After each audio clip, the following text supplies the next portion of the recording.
this is a place where the community is involved. And so as a poetry reading, it's created. It's not like a bookstore where you have this sense of commercialism and I'm a nobody and I go in and I come out and I've got my book. Here, there's a participation. I am always been an avid book lover, and I have sort of this checkered career past where I started out with getting a master's degree in library science and working as a librarian, and then going to law school, working several years as a lawyer. And I had reached this point where I thought, I can't do that anymore. I need to find some other way to live out my days. And at that time, we had a Crown bookstore in our village, and there was a big sign on the window that they were going out of business. And it was like a moment of epiphany where I said, that's what I should do. I can combine my library science background with the other skills I have, and people skills, and what I learned as a lawyer.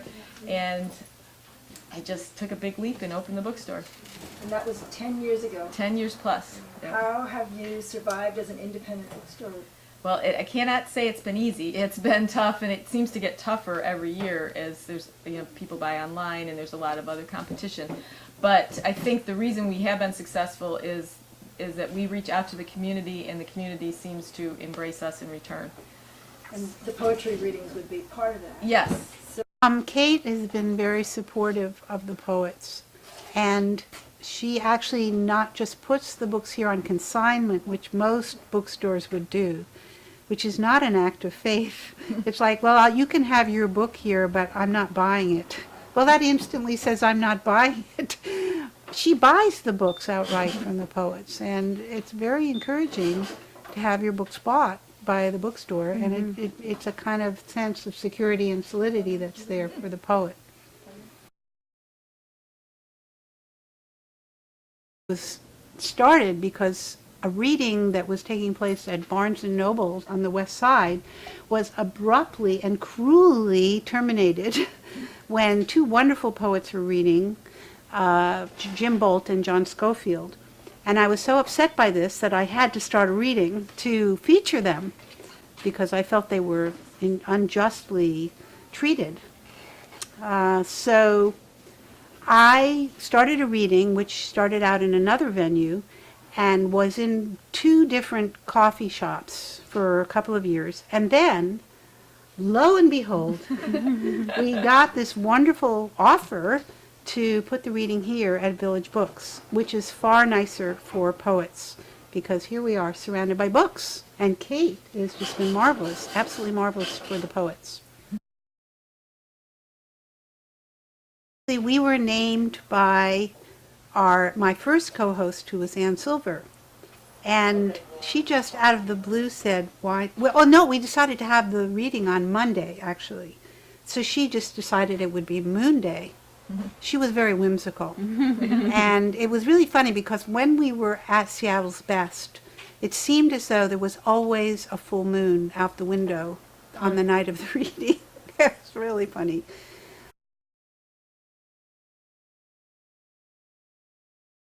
It's basically a dual process.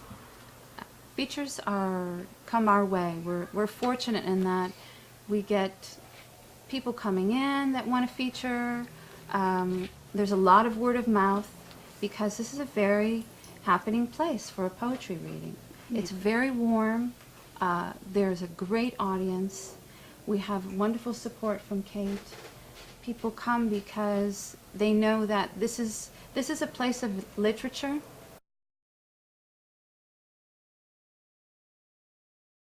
We do have a core of people who come who generally very good listeners who have a very good ear for poetry. I would say this is a speciality. You can't really learn it anywhere, you just have it. It's a certain aesthetic, and people kind of come together because they have the same aesthetic. And what's also great is that we also have a variety.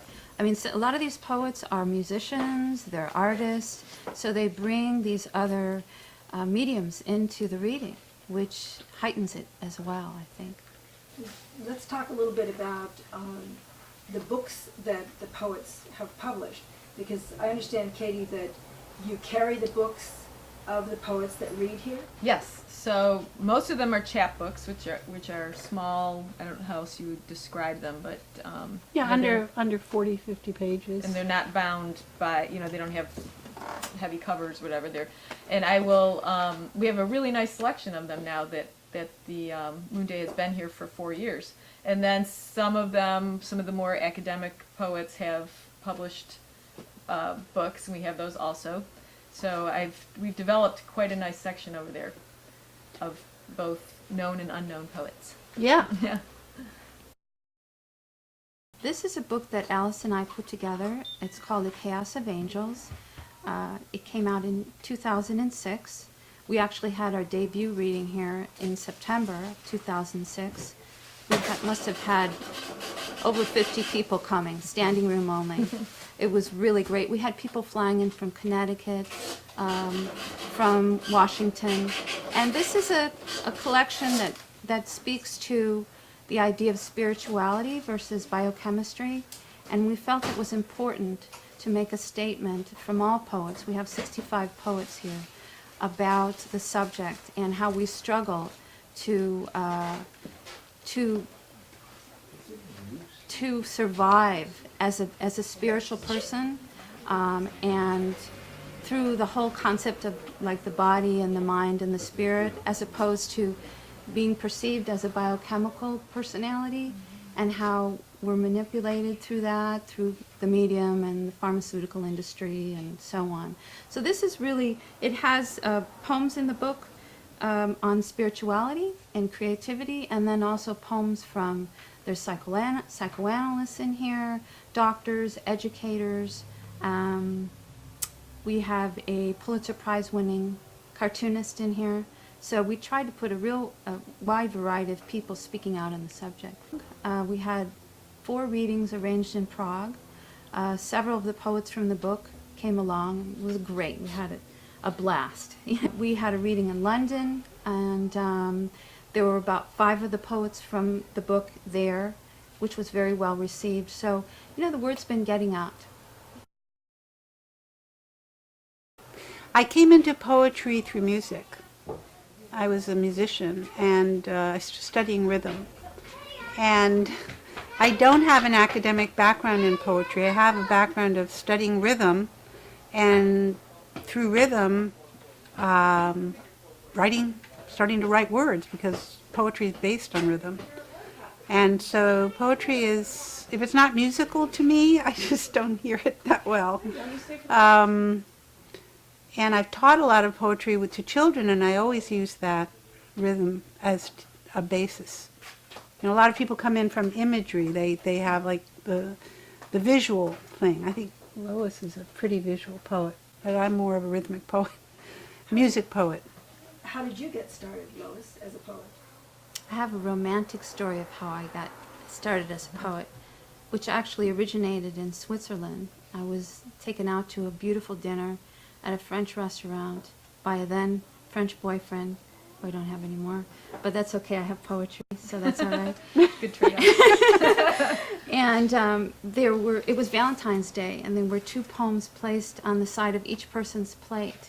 And this beautiful menu with these poetic names of dishes and everything, and it was in French, and it was Paul Éluard. And my boyfriend at the time read the poem to me, and I had him translate it. And I said, oh my God, this is incredible, this is it, this is for me. And I started reading and reading and reading, and then ultimately I came across a poet who, by the name of Russell Salomon. I read a poem of his, and I said, I want to know how to write like that. And so we started working together, and that was about 4.5 years ago. Well, she gave me good advice, just to add on to that, which was read more, write more, go out to readings, and when you feel more comfortable, we'll feature you here. And that's what she did. Yeah, it took a while, but after a while she was getting some credits. Now she's editing the Kyoto Journal, so she's coming quite up there. The literary world.